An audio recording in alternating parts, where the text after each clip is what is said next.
เข้าป่าเสด็จคำสาบานสัญญากันไว้วันนั้นเจ้าบอกสิหักจริงจังลงเรือลำเดียวแล้วเจ้าไปบ่จอดหอดฟังผู้ชายที่มาทีหลังญาติเจ้าไปเจ็บใจแท่น้อ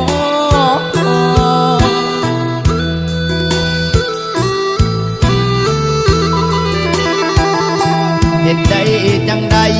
คนคืออายหัวใจซื่อเจ้าสร้างใจดำคือมือคือเหตุใดลงคอหนีไปกับเขาขี่ใส่ใจอายคักแท้